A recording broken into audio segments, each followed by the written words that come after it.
اعوذ باللہ من الشیطان الرجیم بسم اللہ الرحمن الرحیم اذا جاء نصر اللہ والفتح، جب اللہ کی مدد اور فتح آ پہنچی، ورأیت الناس يدخلون فی دین اللہ افواجا، اور آپ نے لوگوں کو دیکھ لیا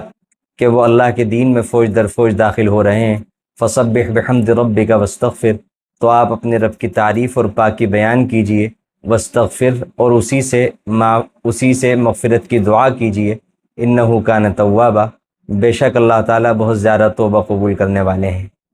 یہ جو صورت ہے یہ اللہ کے نبی صلی اللہ علیہ وسلم نے جو حج فرمایا ہے اس حج کے موقع پر مینا میں نازل ہوئی ہے، اور اس صورت میں جو فتح کی خوشخبری دی گئی ہے، جو خبر دی گئی ہے، اس سے مراد فتح مکہ ہے، اور سن 8 ہجری کے اندر مکہ فتح ہوا ہے۔ اور اللہ کے نبی صلی اللہ علیہ وسلم سے اس صورت میں فرمایا گیا کہ جب آپ کے پاس اللہ کی مدد آ گئی اور مکہ فتح ہو گیا اور آپ نے دیکھ لیا لوگ فوج در فوج داخل ہو رہے ہیں اسلام کے اندر، اور لوگ فوج در فوج جو داخل ہو رہے تھے، اس سے اندازہ کر لیجیے آپ کتنی بڑی تعداد میں اس وقت داخل ہو رہے تھے اخیر زمانے میں اللہ کے نبی صلی اللہ علیہ وسلم کے، کہ سن 8 ہجری میں مکہ فتح ہوا ہے۔ اس وقت اللہ کے نبی صلی اللہ علیہ وسلم کے ساتھ جو صحابہ کرام تھے ان کی تعداد 10,000 بتائی جاتی ہے، اور 2 سال سے بھی کم وقفے میں جب آپ نے حج کیا ہے تو اس وقت صحابہ کرام کی تعداد 1 لاکھ سے بھی زیادہ تھی۔ اب آپ اندازہ کر لیجئے 2 سال کے اندر کتنی بڑی تعداد اسلام میں داخل ہوئی، اور اللہ کے نبی صلی اللہ علیہ وسلم کے دنیا سے تشریف لے جانے کے چند ہی سالوں کے بعد حضرت عمر رضی اللہ عنہ کے زمانے میں اس وقت کی 2 بڑی طاقتیں روم اور ایران، یہ بھی اسلام کے تحت آ گئی تھیں اور اسلامی حکومت کے اندر شامل ہو گئی تھیں۔ اس تیزی کے ساتھ اسلام پھیل رہا تھا۔ اللہ کے نبی صلی اللہ علیہ وسلم سے فرمایا گیا کہ جب آپ نے یہ ہوتا ہوا دیکھ لیا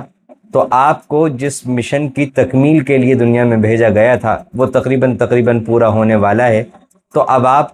واپسی کی تیاری کیجئے اور آپ اللہ کی تعریف بیان کیجئے، اللہ کی پاکی بیان کیجئے، اور اللہ سے استغفار کیجئے، اللہ سے مغفرت کی دعا کیجئے۔ اللہ کے نبی صلی اللہ علیہ وسلم پہلے بھی اللہ کی خوب تعریف بیان کیا کرتے تھے، اور آپ نے اللہ کی اتنی تعریف بیان کی ہے کہ امت کو جو دعائیں سکھائی ہیں تو وہ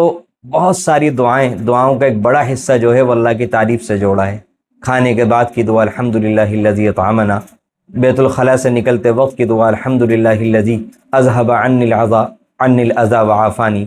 اسی طریقے سے بہت ساری دعائیں، سو کر اٹھنے کے بعد کی دعا الحمدللہ الذی احیانا بعدما اماتنا والیہ النشور، بہت ساری دعائیں اللہ کے نبی صلی اللہ علیہ وسلم نے اللہ کی تعریف کے ساتھ جوڑی ہیں، اور خود بھی آپ نے بے انتہا اللہ تعالیٰ کی تعریف کی ہے۔ اس کے بعد مزید کہا گیا کہ آپ تعریف اور بڑھا دیجئے اور اللہ کی پاکیزگی بھی مزید بیان کیجئے، اور اللہ سے مغفرت کی دعا میں بھی اضافہ فرما دیجئے۔ بعض صحابہ کرام سمجھ گئے کہ یہ اللہ کے نبی صلی اللہ علیہ وسلم کو اشارہ دیا گیا ہے کہ اب آپ کی واپسی کا وقت آ گیا۔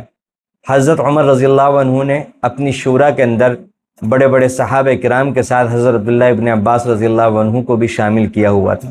بعض صحابہ کرام کو اس بات پر تأمل ہوا تو آپ نے ایک موقع پر صحابہ کرام سے اس صورت کی تفسیر پوچھی تو سب نے اس کا مطلب اور مفہوم بتا دیا۔ جب حضرت عبداللہ ابن عباس رضی اللہ عنہ سے پوچھا گیا تو آپ نے فرمایا کہ اس میں اللہ کے نبی صلی اللہ علیہ وسلم کی وفات کا اشارہ ہے، تو حضرت عمر رضی اللہ عنہ فرمانے لگے کہ میں بھی اس سے یہی سمجھاؤں۔